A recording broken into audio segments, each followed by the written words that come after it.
በኢትዮጵያ ያሉ አምራች ኢንዱስትሪዎች ከሰው ኃይል ባለፈ በሮቦቶችና በአርቲፊሻል ኢንተለጀንስ ታግዘው መስራት ያስችላቸዋል የተባለ የተሞክሮ ልውውጥ ከእስራኤል ሀገር ከመጡ ባለሙያዎች ጋር ተደርጓል።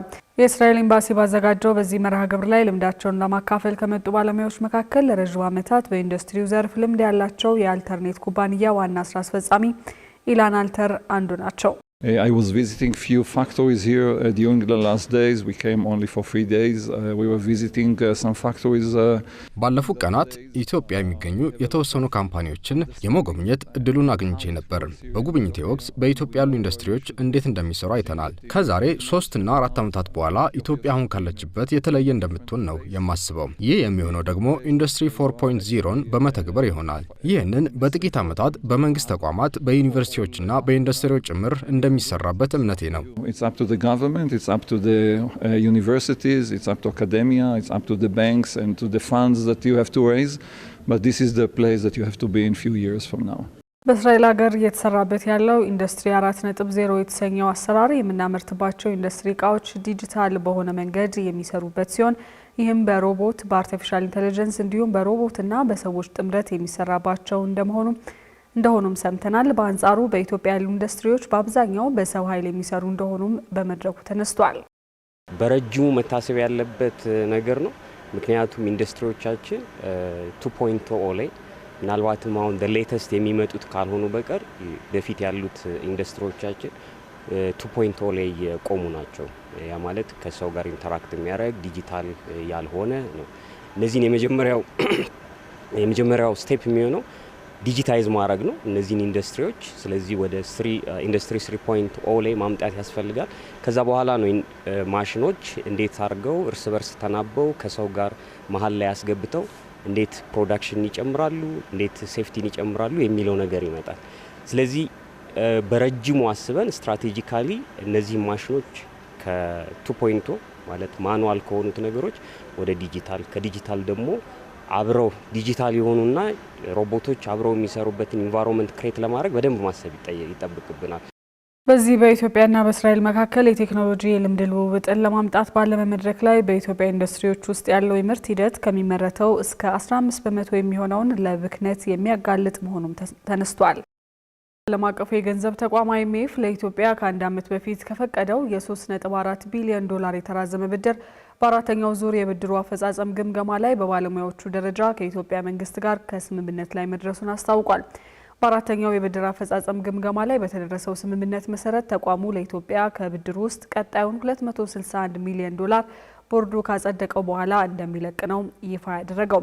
ይህ ብድር ሲለቀቅ ተቋሙ ከአጠቃላይ ብድሩ ውስጥ እስካሁን ለኢትዮጵያ የለቀቀው ገንዘብ 2.1 ቢሊዮን ዶላር የሚደርስ ይሆናልም ተብሏል። ይህ የተቋም ውሳኔ የመጣው በአልቫሮ ፒርስ የተመራው የዓለም አቀፉ የገንዘብ ተቋም ቡድን በኢትዮጵያ የማክሮ ኢኮኖሚ ማሻሻያና መንግስት ቅድሚያ ትኩረት የሰጣቸውን ፖሊሲዎች አፈጻጸም ሁኔታ ከገመገመ በኋላ ነው። የልጅነት ልምሻ ወይንም የፖሊዮ ቫይረስ መከላከያ ክትባት ዘመቻ ከዛሬ ታህሳስ 3 ቀን ጀምሮ እስከ መጪው ሰኞ ታህሳስ 6 2018 ዓ.ም ድረስ በሁሉም የሀገሪቱ ክልሎችና ከተማ አስተዳደሮች እንደሚካሄድ የጤና ሚኒስቴር አስታውቋል። የአዲስ አበባ ከተማ አስተዳደር በበኩሉ ዘመቻውን አስመልክቶ ትናንት በሰጠው ጋዜጣዊ መግለጫ ክትባቱ ከዚህ በፊት ለተከተቡም ሆነ ላልተከተቡ እድሜያቸው ከ5 ዓመት በታች ለሆኑ ሁሉም ህጻናት የሚሰጥ መሆኑንና የጤና ባለሙያዎች ቤት ለቤት በመጠለያ ጣቢያዎች በትምህርት ቤቶችና በሌሎች ህጻናት በሚገኙበት ቦታዎች በመገኘት ክትባቱን እንደሚሰጡ ነው የገለጸው። በዚህ የክትባት ዘመቻ በአዲስ አበባ ከተማ ብቻ ከ700 ሺህ በላይ ህጻናትን ለመከተብ መታቀዱ ሲገለጽ እንዲሁም 869 ክትባቱን የሚሰጡ የባለሙያዎች ቡድንና ከ4000 በላይ ባለሙያዎች መዘጋጀታቸውንም ሰምተናል። በሁሉም የእድሜ ክልል ያሉ ሰዎችን ሊያጠቃ የሚችለው ፖሊዮ በዋነኝነት ግን ከ5 ዓመት በታች ያሉ ህጻናትን የሚያጠቃና የነርቭ ስርዓት ላይ ጉዳት በማድረስ የእጅ ወይንም የእግር መዛልና መዝለፍለፍ ብሎም ዘላቂ የሆነ ሽባነት እንዲሁም ሞትን የሚያስከትል በሽታ በመሆኑ ህጻናትን ማስከተብ እንደሚገባም ጥሪ ቀርቧል። እስከ ታህሳስ 6 2018 ዓ.ም ድረስ ከሚቆየው ዘመቻ በኋላ የቀጣይ ዙር የፖሊዮ ክትባት ዘመቻም ከአንድ ወር በኋላ በተመሳሳይ ሁኔታ እንደሚሰጥ ቢሮ ይፋ አድርጓል። የአዲስ አበባ ቱሪዝም ኮሚሽን ከመጪው ታህሳስ 5 እስከ 7 2018 ዓ.ም የመጀመሪያው የቱሪዝም ፎረም በመዲናዋ እንደሚካሄድ አስታውቋል። ይህንን አስመልክቶ መግለጫ የሰጠው ኮሚሽኑ በ3ቱ ቀናት የቱሪዝም አገልግሎት ሰጪ ተቋማት የሚሳተፉበት የቱሪዝም ንግድ አውደ ርዕይ፣ የከተማዋን ቱሪዝምና የልማት ስራዎች የሚያሳይ የፎቶ አውደ ርዕይ፣ የስፖርት ቱሪዝምን የሚያነቃቃ ማስ ስፖርት መርሃ ግብሮችን ያከናውናሉ ብሏል። እንዲሁም የቱሪዝም ዘርፉ ተዋንያንና የተለያዩ ባለድርሻ አካላት የሚሳተፉበት የፓናል ውይይት መድረክ ይካሄዳል የተባለ ሲሆን የከተማዋን የቱሪስት መዳረሻዎች የሚያስተዋውቁ ዲጂታል ፕላትፎርሞችና ዌብሳይቶች ይፋ ይደረጋሉ ነው የተባለው። እነዚህ መርሃ ግብሮችም የከተማዋን የቱሪስት መስህብ ቦታዎች ለማስተዋወቅ፣ የቱሪዝም እንቅስቃሴ ለማነቃቃትና በዘርፉ ተዋንያን መካከል የንግድ ትስስር ለመፍጠር እንዲሁም የልምድ ልውውጥ ለማካሄድ ያለሙ መሆናቸውን በመግለጫው ላይ ተነግሯል። ተመልካቾቻችን የምትመለከቱት የአዲስ ነገር የማለዳ የሀገር ውስጥ አጫጭር መረጃዎቻችን ነው። ቀጥለናል።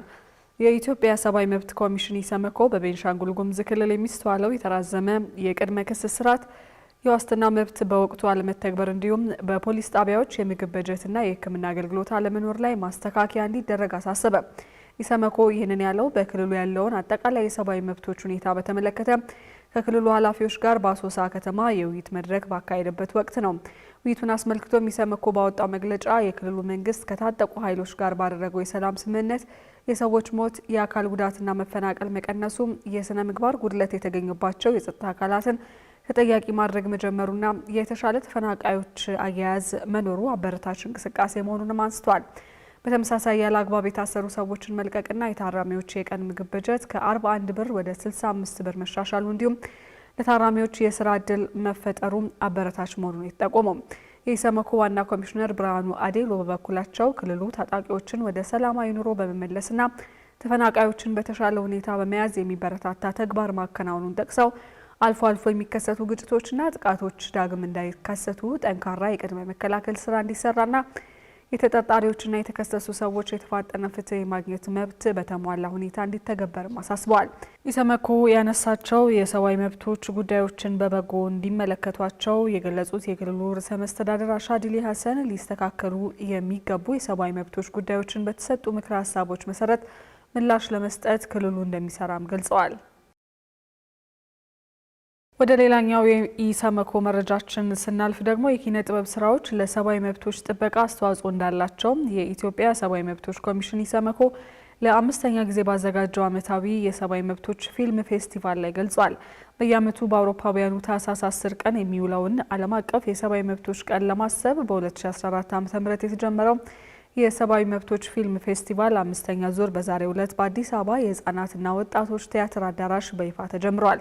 የዘንድሮ የሰብአዊ መብቶች ፊልም ፌስቲቫል በኢሰመኮ የ2017 ዓ.ም ዓመታዊ የሰብአዊ መብቶች ሁኔታ ሪፖርት አሳሳቢ ተብለው በተለዩት በነጻነት መብትና ትምህርት በማግኘት መብቶች ላይ ያተኮረ ነውም ተብሏል። በዘንድሮ ፊልም ፌስቲቫል የፎቶግራፍና የአጫጭር ፊልም ስራዎች ለውድድር የቀረቡ ሲሆን በፌስቲቫሉ በልዩ ሁኔታ ለአምስተኛው ዙር ዓመታዊ የሰብአዊ መብቶች ፊልም ፌስቲቫል የተመረጠ ጀቢና የተሰኘ ፊልም ለእይታም ቀርቧል። የፌስቲቫሉ ዓላማ ዓለም አቀፉን የሰብአዊ መብቶች ቀንን በማሰብ የኪነ ጥበብንና የሰብአዊ መብቶችን ትስስር ለማጠናከር እንዲሁም በሰብአዊ መብቶች ዙሪያ በተለያዩ ዘርፎች የሚንቀሳቀሱ ግለሰቦችንና ተቋማትን በአንድ ላይ በማሰባሰብ የሰብአዊ መብቶች ግንዛቤን ማስፋፋት እንደሆነም ተገልጿል። ፌስቲቫሉ ከታህሳስ 2 ቀን 2018 ዓ.ም ጀምሮ እስከ ታህሳስ ወር መጨረሻ በአርባ ምንጭ፣ አሶሳ፣ ባህር ዳር፣ ቦንጋ፣ ድሬዳዋ፣ ጋምቤላ፣ ሐዋሳ፣ ጅጅጋ፣ ጅማ፣ መቀሌና ሰመራ ከተሞች ይካሄዳል የተባለው።